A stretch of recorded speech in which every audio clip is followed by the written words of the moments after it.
We're not going to use any videos. I want to have a little chat with you. And I want to talk to you about some of the things that have happened in the past in LifeWave and where we're going in the future. Because it's so important that we have a roadmap, that we have a business plan for how we're going to get from where we are today to where we're going in the future.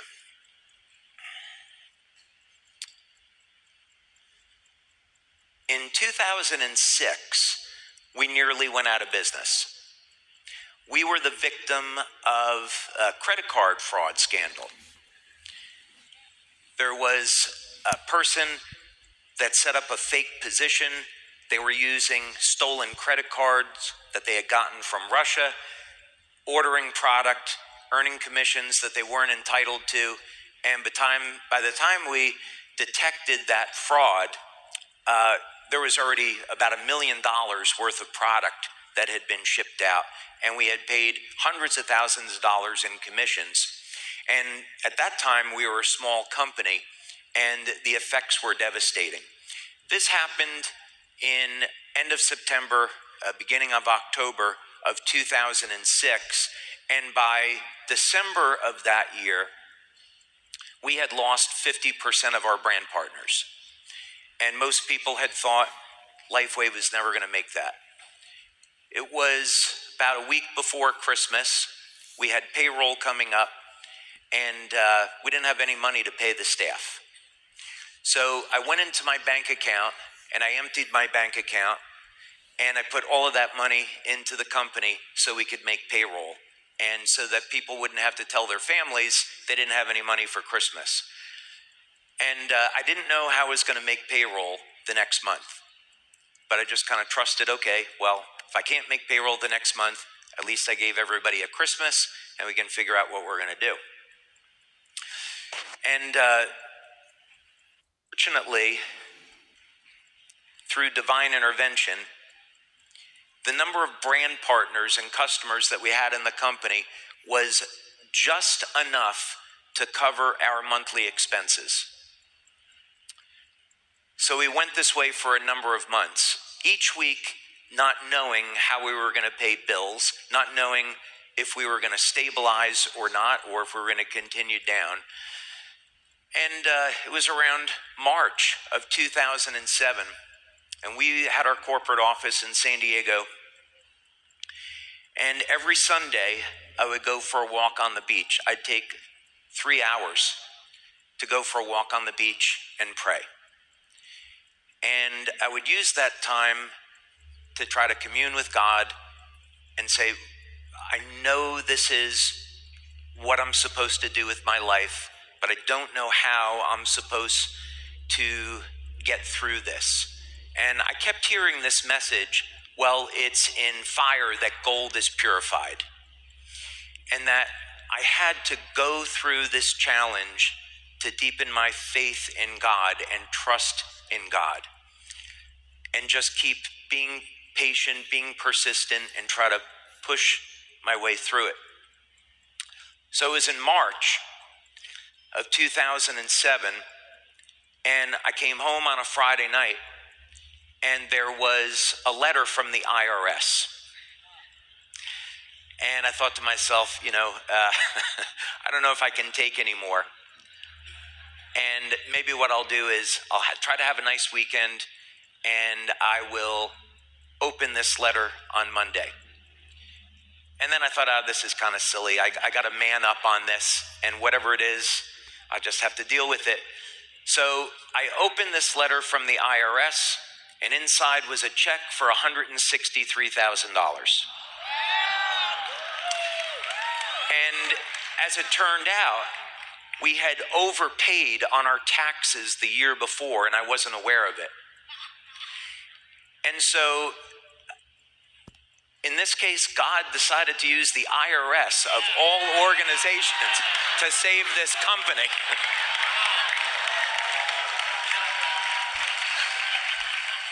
And so we budgeted that money, and it lasted through the end of the year. We were able to pay our vendors. Of course, commissions were always paid first.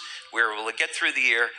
I went 16 months without getting paid to get through that. But I believed in that this company was going to survive, and so I was willing to bet my life on it.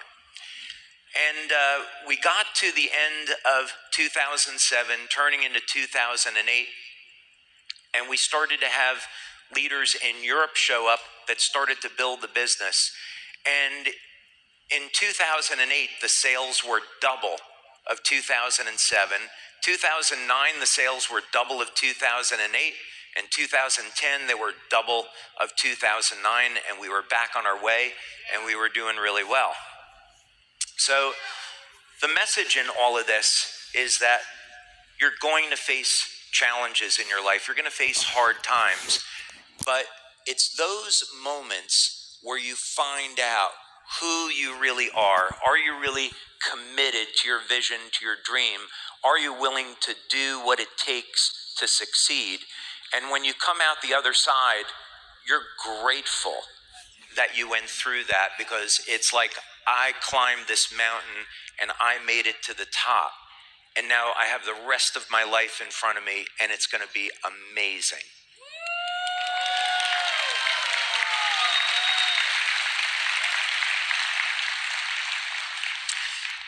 And then sometimes life throws you another curveball.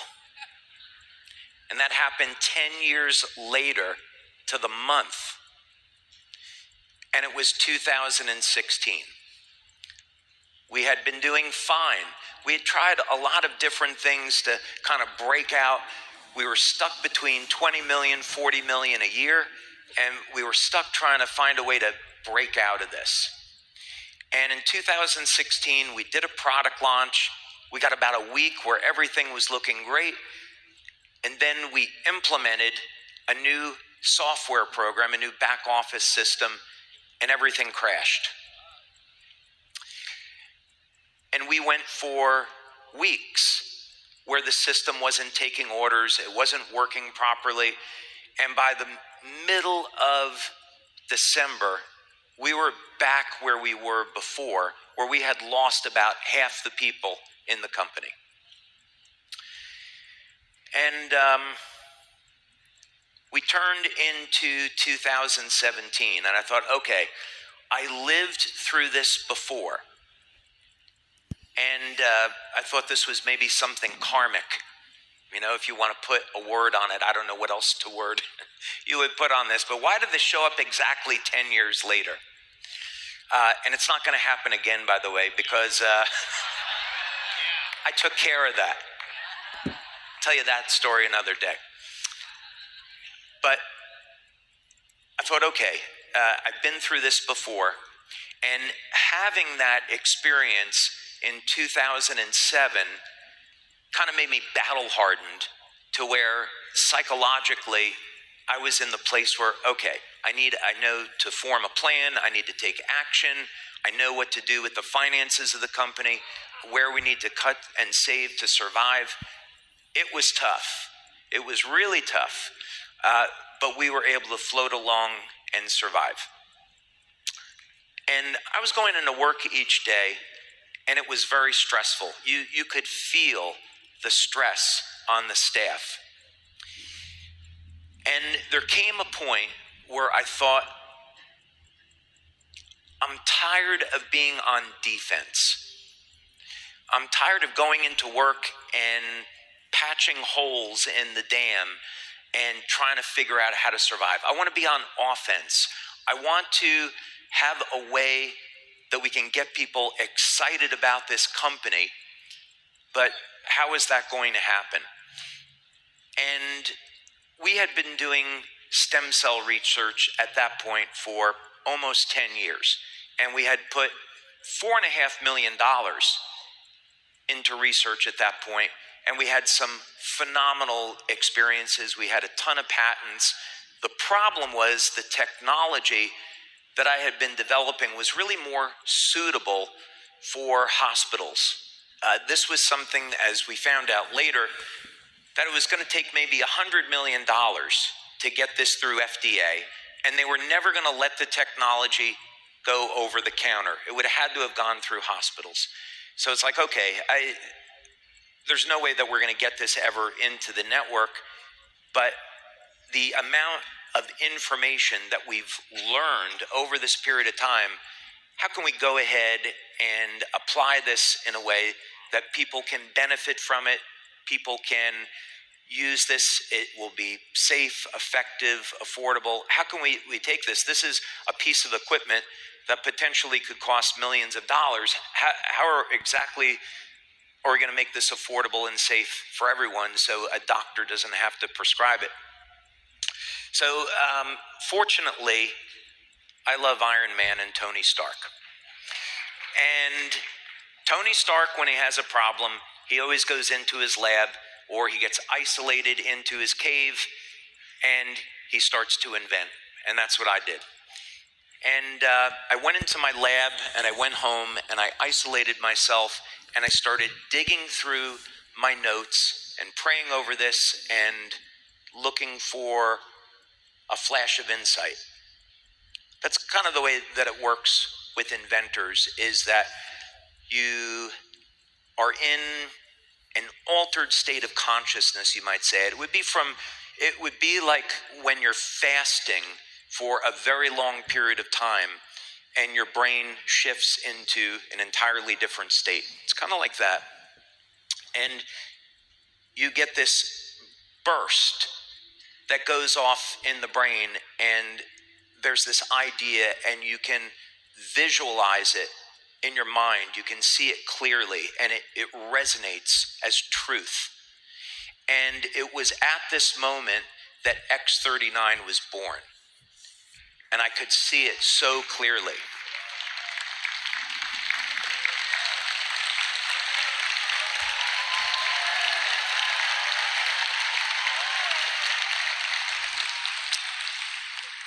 And so I started getting to work, and I had to come up with an entirely new way of making the patches. Something that I hadn't tried before, but I thought, okay, this is kind of the way that I see this, visualize it. This was the information that was downloaded. So let me go ahead and try to do this. And the first samples of X39 came out, started to test them in my lab. I said, okay, this is something special. This looks really, really good. And then, of course, we started to set up clinical studies. And I told my staff about it. And I said, I have this new patch, and we're going to go ahead and start putting together a program to manufacture, market this, do the clinical research, and this is what the patch will do. But I didn't want to tell them how the patch worked. I thought, for a period of time, I want to keep this to myself. So they asked me, well, can you at least tell us the name of the patch? And I thought back to Marvel movies, and Infinity War had just come out. And I said, the name of the patch is Stormbreaker, because we were in a storm, and we needed something for us to get out of that storm.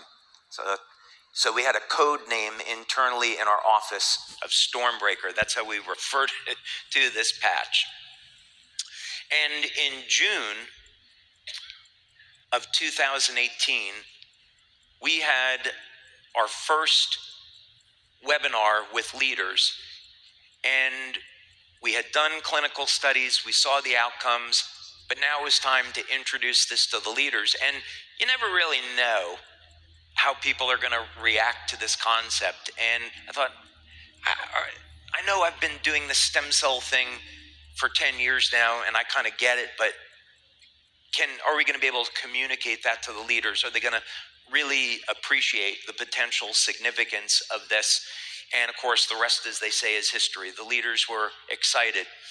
But I want to point out Jan Wiegel for a second. I don't want to put him on the spot. But we had our leadership team, and we were seeing these incredible, it was August of 2018, we were seeing these incredible testimonials, and the leadership was saying, you could charge $300, $400 a month with this. No problem. People will pay it because it's worth that. And Jan said in our leadership group, if you want everyone to have it, if you want everyone to benefit, the right thing to do is make it affordable to everybody. It's worth more than the other patches, but charge an amount that everybody can afford. And this is why we work together as a team. And thank you, Jan, for that recommendation. It's obviously the right thing to do. We appreciate that.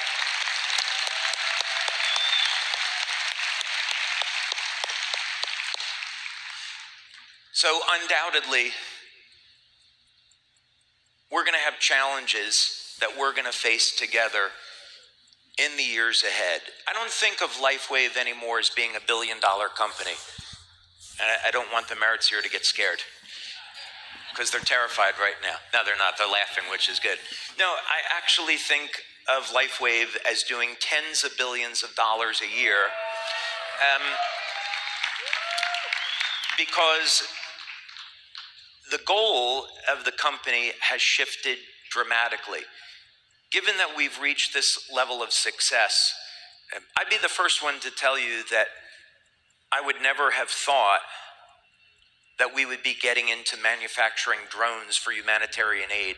I never would have thought we would have been building clean energy sources to power homes or power electric vehicles. But this is the path that we're being led down, and doors are opening up. So it must be the path that God has intended for us, because everything has just worked out incredibly well. And we're going to face challenges. And when we think about making plans in life, I think about the story of Gideon. So Gideon lived several thousand years ago. And to put this in context, at this time, the Israelites were in captivity.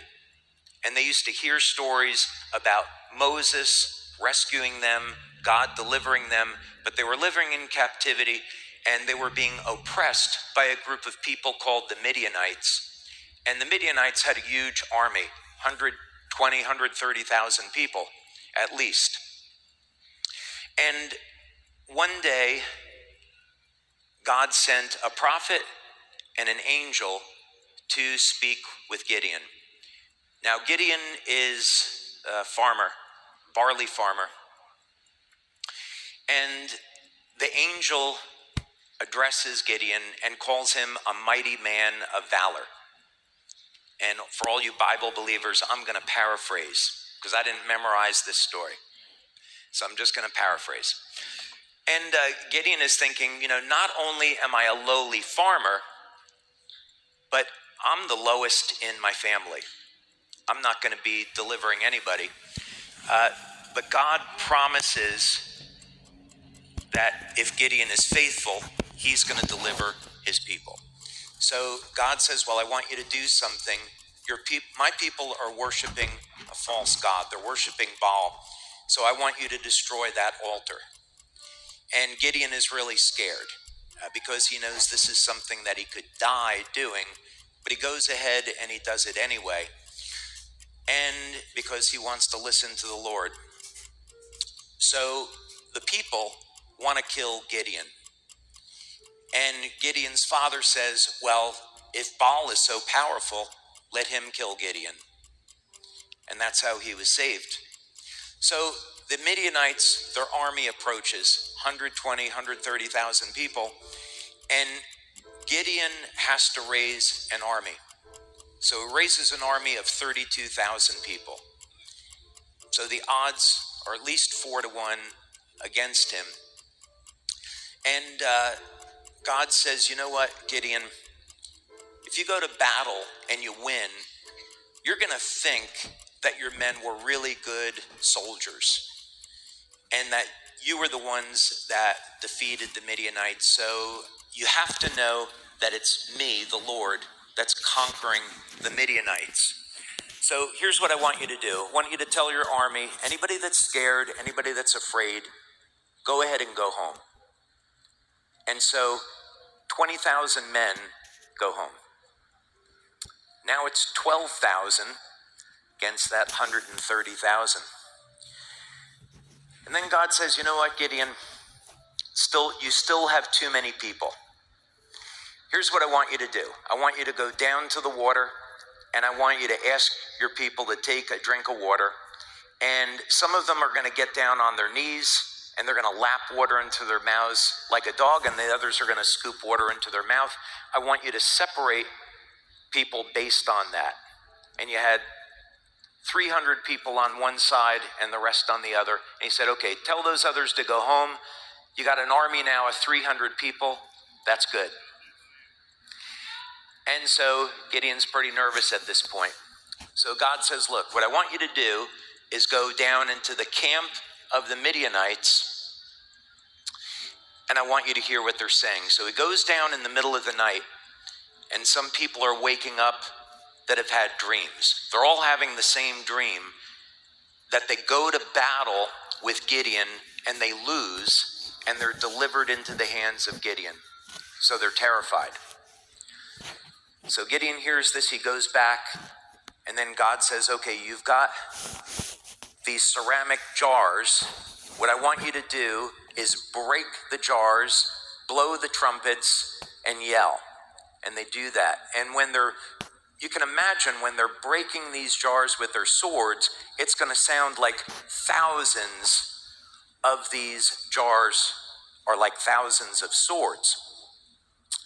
And they have 100 men in 3 different places surrounding the Midianites. So this sound must have been resonating all around the Midianites. So what happens is the Midianites, they wake up, they think that there's thousands and thousands of Gideon's men attacking. It's dark out, and Midianites are bumping into one another and killing who's ever next to them. We can have plans in life, but they're never going to be as good as God's plan.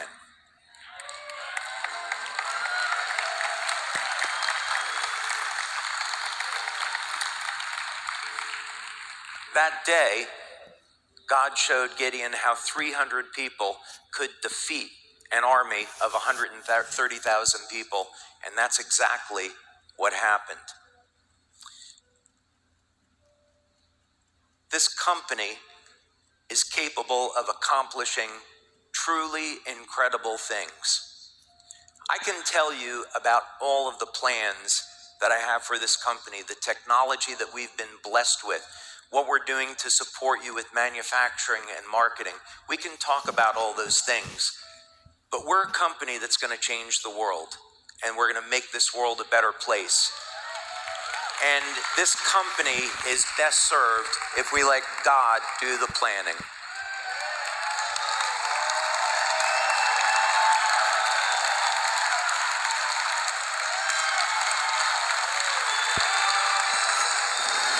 Thank you.